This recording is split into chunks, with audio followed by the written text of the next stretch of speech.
finalizando este periodo académico, teniendo en cuenta que estamos hoy 7 de julio haciendo el ejercicio de esta cita número 2.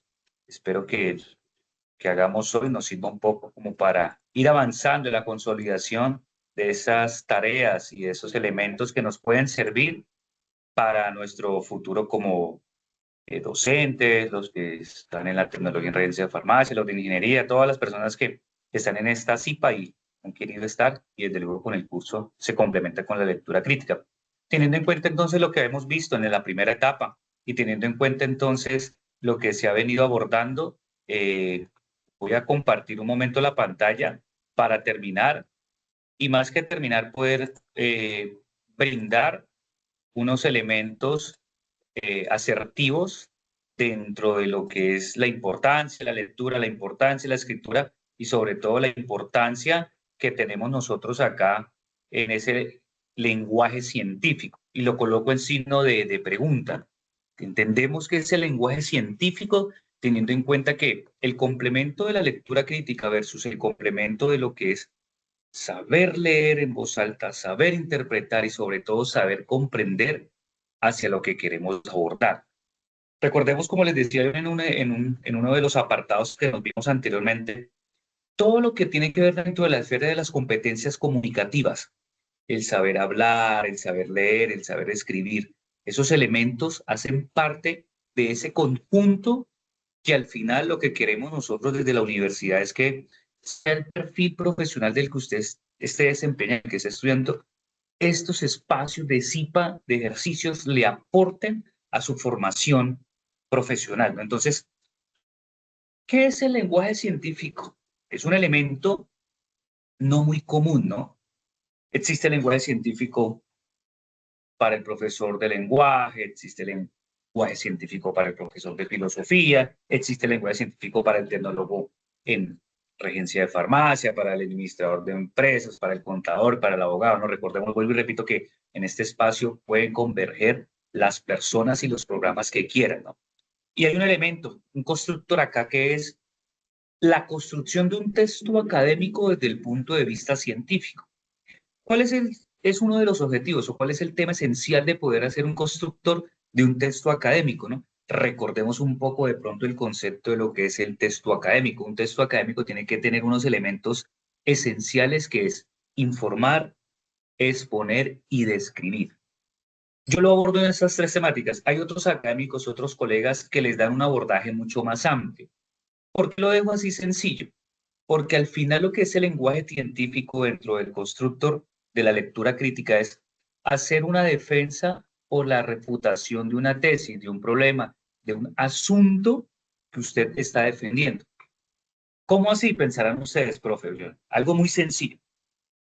El elemento importante es querer yo informar. ¿Qué quiero informar? Algo que yo esté investigando, algo que yo esté leyendo, algo que dentro de ese abordaje me permita a mí, como escritor, llamémoslo así, o autor de ese texto, unos elementos que quiero dar a conocer. ¿Cómo lo hago?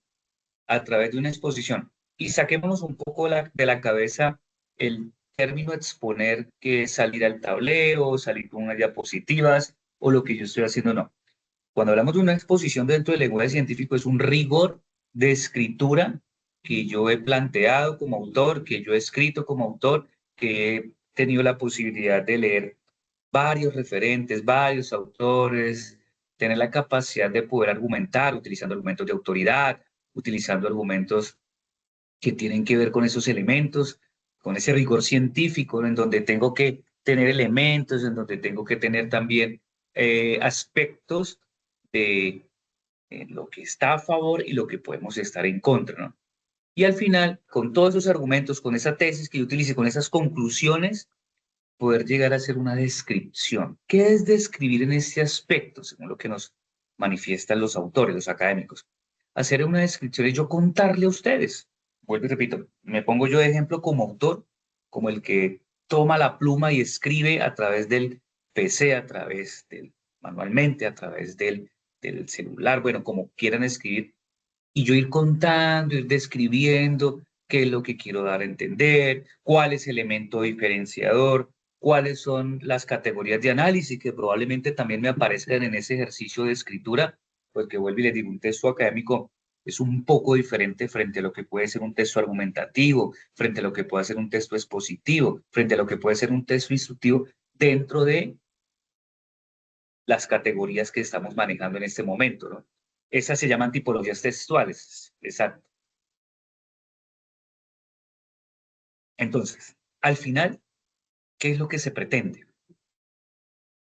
Que esa defensa, como lo tengo acá en el esquema, o refutación de una tesis, tenga elementos claves para yo poder abordar y sobre todo salir a buen flote de lo que yo planteo. Vuelvo y repito, el texto académico tiene esos elementos claves dentro de las funciones que nosotros, que nos estamos formando, o ustedes que se están formando como profesionales, tiene características esenciales. ¿Cuáles son las características de ese texto científico? Preguntarán ustedes, ¿cierto? Cuando hablamos de características, tratemos de introducirnos es desde el punto de vista escritural y comprensivo, ¿no? Uno de los elementos, como nos muestra ahí este esquema que he preparado para ustedes, es que tiene una tendencia a la exactitud. Preguntarás, ¿cómo así, profe? Ojo, cuando hablamos de una tendencia a ser exactos, teniendo en cuenta que los datos no siempre van a ser exactos, pero sí la información que nosotros busquemos a través de nuestros autores, a través de nuestras fuentes de información recomendadas por una guía didáctica, por el profesor, por lo que dice en clase, o por lo que sencillamente usted empiece a buscar en la web, o que la inteligencia artificial, que también es valiero, pero saberlo involucrar y sobre todo saberle dar la importancia y el crédito, ¿no? Recordemos que la inteligencia sí nos da elementos, nos da esquemas, nos hace muchas cositas interesantes, pero a la hora de escribir hay que nosotros, como seres humanos, el término que utilizan algunos colegas en la universidad, humanizar, no, más que humanizar es dar unas tendencias del estilo que usted maneja como, llamémoslo como escritor o como productor del ejercicio. Y esta tendencia, mirando el esquema como las manecillas del reloj, me debe llevar a un objetivo. Es decir, tiene que ser objetivo. Y cuando hablamos de objetividad es que debe de cumplir con algo que cada uno está planteando, con un artículo, con un elemento sobre algún tema, algún tópico que usted quiere fortalecer. Si, por ejemplo, vamos a hablar del tópico de la importancia de la ortografía, la importancia de la buena redacción, la importancia de saber la diferencia entre texto eh, eh, formativo, los que mencioné anteriormente dentro de las tipologías textuales, o un texto continuo, un texto discontinuo, ¿no? Que también son elementos claves. Y ustedes a esas alturas del partido, llamémoslo así, deben de saber claramente que es un texto continuo, un texto discontinuo, ¿no, muchachos? Como para que lo tengan en cuenta.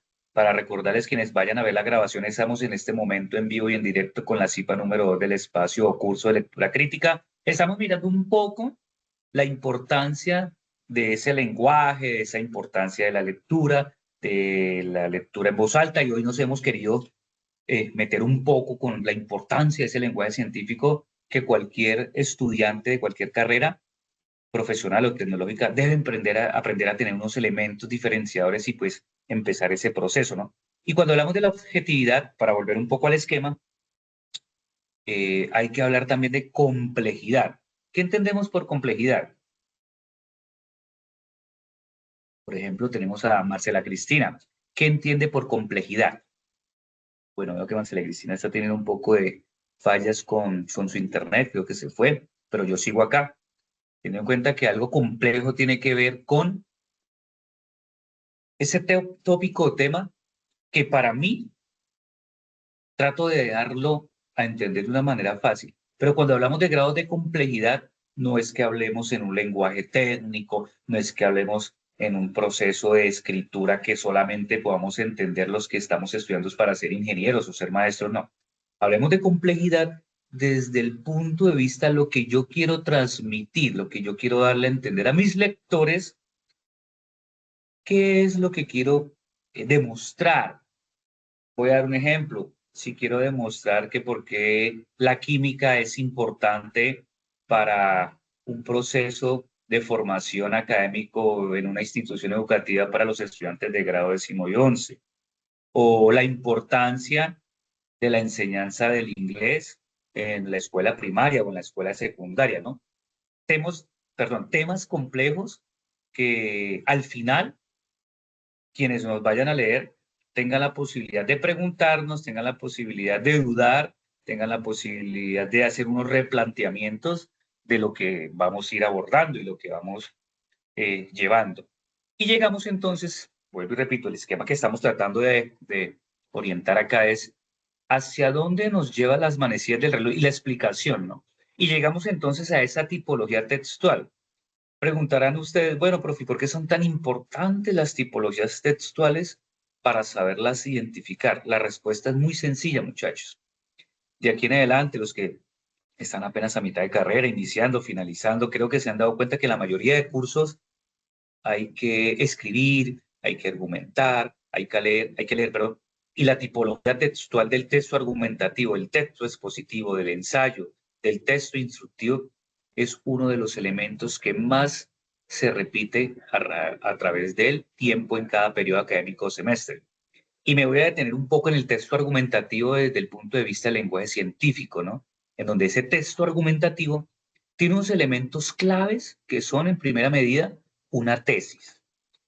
Esa tesis es el tema que usted propone y cómo lo va a proponer. Se me viene a la cabeza hablar un poco sobre el medio ambiente, los que están a favor, los que están en contra. Hay gente que dice que el aspecto del calentamiento global es pura carreta, que eso es invento, pero pues tenemos ciudades, regiones donde la climatología es un poco variada, en donde amanece haciendo sol y a media tarde puede empezar a llover y caer un aguacero y empezar a hacer frío.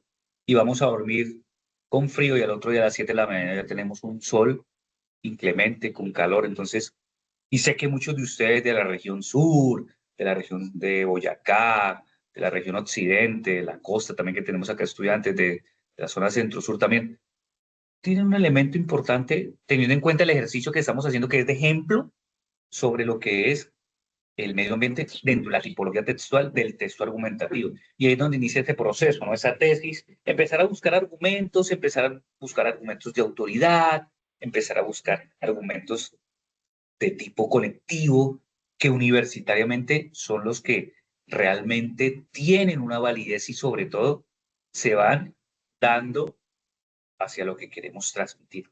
Y como les decía yo, dentro de esas tipologías textuales está el texto argumentativo que quiero compartir un momento. Les voy a compartir un momentico rápidamente lo que es el texto argumentativo.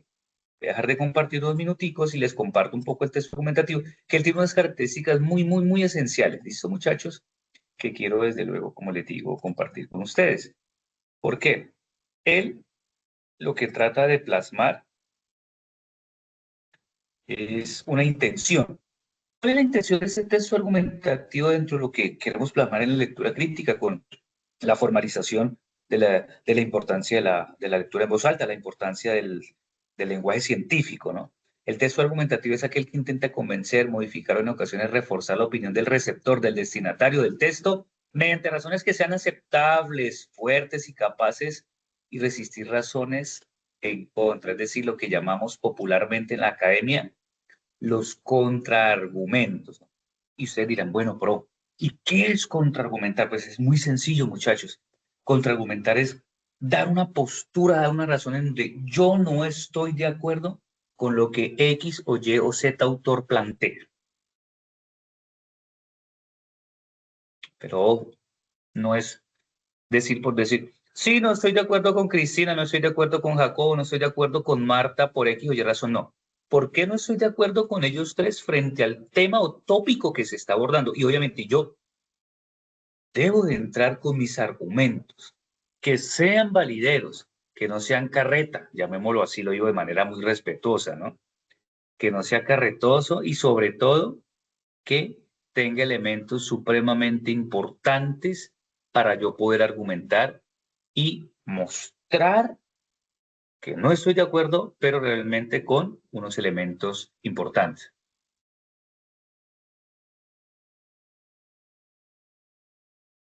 Exacto. Y lo que le quería mostrar realmente, pues recordando un poco que la intención y cuál es el objetivo del texto, es esto, muchachos, ¿no? De las partes que consta ese texto argumentativo, ¿cierto? Entonces, ese es un esquema de autoría propia, ¿no? En donde yo planteo que puede tener una tesis, un argumento y una conclusión, como para mirarlo y poder fortalecer. Ojo, ¿qué es la tesis? Es la idea que se pretende defender o rebatir. Una buena tesis, ¿qué debe tener, estudiantes? Pues es lo que yo planteo, ¿no? Ceñirse al tema, es decir, tener un alcance limitado, un tema muy amplio, es difícil de desarrollar, se debe formular de forma afirmativa, evitando palabras cliché, evitando metáforas. Y cuando hablamos de palabras cliché, son palabras que comúnmente utilizamos en nuestro lenguaje. Palabras como, por ejemplo, se me viene a la cabeza la palabra o sea, no es una palabra que universitariamente en un texto argumentativo, en un trabajo universitario, nos vaya a quedar plasmado y nos dé una buena representación de escritura y conexión dentro de lo que queremos dar, ¿no? Y el aspecto metafórico, ¿no? Se habla son aspectos reales, aspectos que muchas veces no podemos inventar datos, no podemos inventar situaciones, ¿no? Y dentro de los argumentos, que es otro de los elementos, hay que saberlos jerarquizar, es decir, los de mayor a menor importancia, teniendo en cuenta que son quienes apoyan las razones y los objetivos de esa tesis. ¿Por qué? Porque es importante elegir bien los argumentos, ya que un argumento mal formulado invalida la tesis. Es decir, ese argumento tiene que ser sólido, tiene que ser fuerte, tiene que tener una coherencia, tiene que tener una fuente muy, muy poderosa de información, ¿no?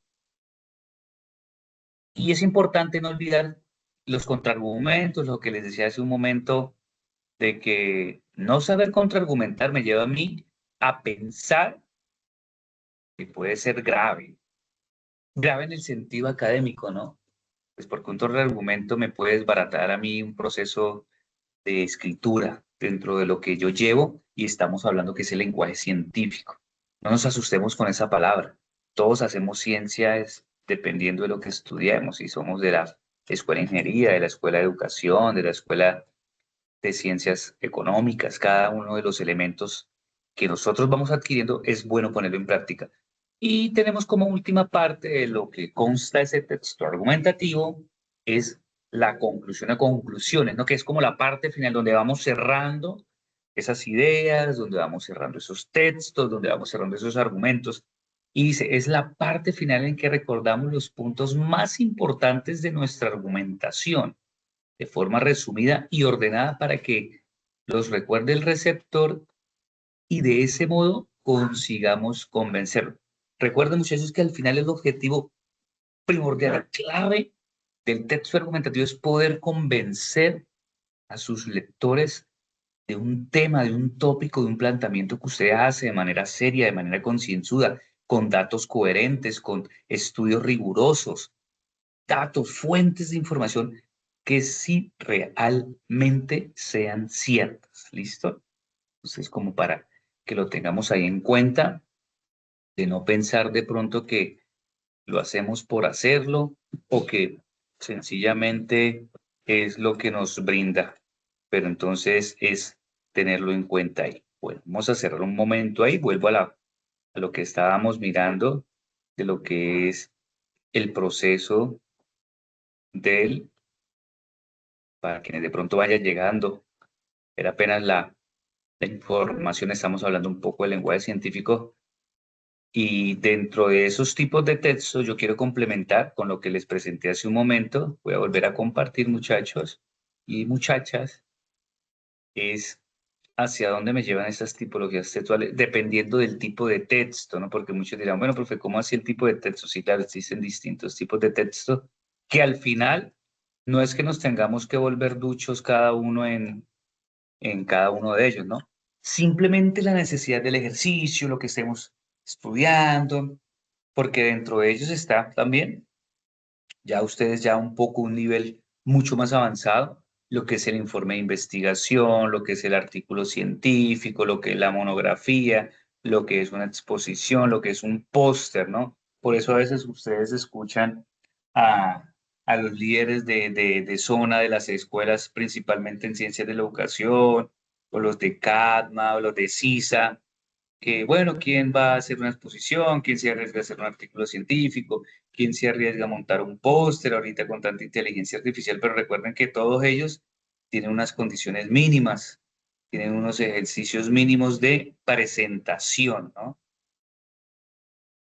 Que si vamos a hacer un informe, obviamente debemos de tener un bagaje, no un bagaje científico, sino un bagaje de proceso de escritura.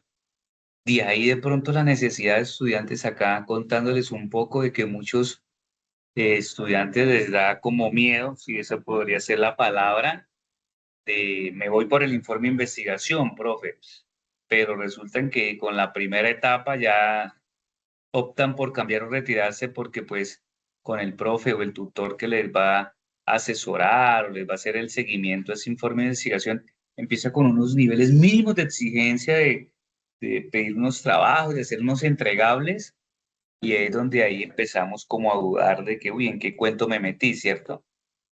Y lo mismo la exposición, ¿no? No es exponer como yo estoy de pronto aquí dándoles una en esta charla sobre un tema, sino una exposición mucho más a profundidad, donde tenemos que hacer una investigación más rigurosa, entonces de pronto tenemos que hacer entrevistas, debemos investigar más a fondo, porque recuerden que tenemos que hacer una investigación a nivel internacional, a nivel nacional, a nivel regional, local, de quién más ha hablado de este cuento que yo quiero hablar, ¿no? Y el póster, ¿no? El póster que está en boga, está de moda, llamémoslo así, pero que los profes que de pronto nos movemos en este espacio y en otras universidades, estamos notando que hagamos la inteligencia artificial, le montamos los datos y eso, sí, claro, puede ser bueno, pero pues hay que, como estudiante, meterle un poquito de ese picante, lo que yo he aprendido, de los conocimientos técnicos, de los conocimientos semánticos que yo he adquirido sobre X tema, ¿no? Que es la importancia que al final yo quiero, o quisiéramos todos los profes que se vieran. Y dentro de los tipos de texto, como les decía hace un momento, está el ensayo, la ponencia, la diseño de investigación, la tesis, la tesina, pero eso es ya mucho más productivo.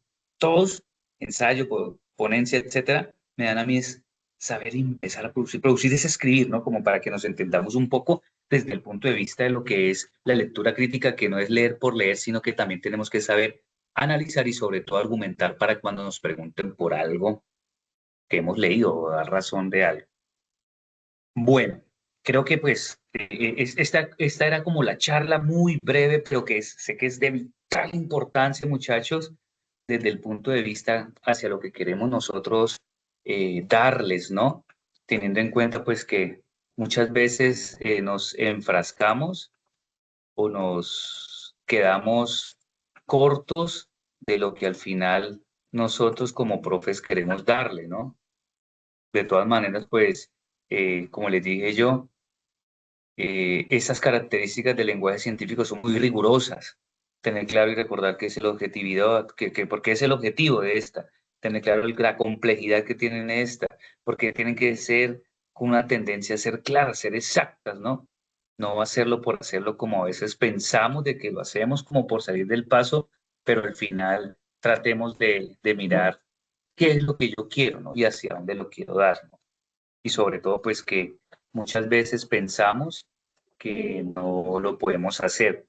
De todas maneras, espero que estos elementos les sirvan. Ya saben, tienen mis datos, ya saben, agradecerles a quienes vayan a ver esta segunda cita de lectura crítica. Son elementos que vamos avanzando en cuanto a la lectura, en cuanto a la escritura, en cuanto a la producción que a veces hace falta, que no somos magos, pero pues tratamos de dar los elementos mínimos para que vayan avanzando, muchachos. Agradecerles entonces por el espacio, por la atención y pues estamos pendientes. No olviden que ya estamos entrando en la recta final de este periodo 1602 del 2026, que está programado hasta la primera semana de agosto. Éxitos, buen resto de tarde, buen resto de noche para que nos vayan a ver y se cuidan. Bye bye.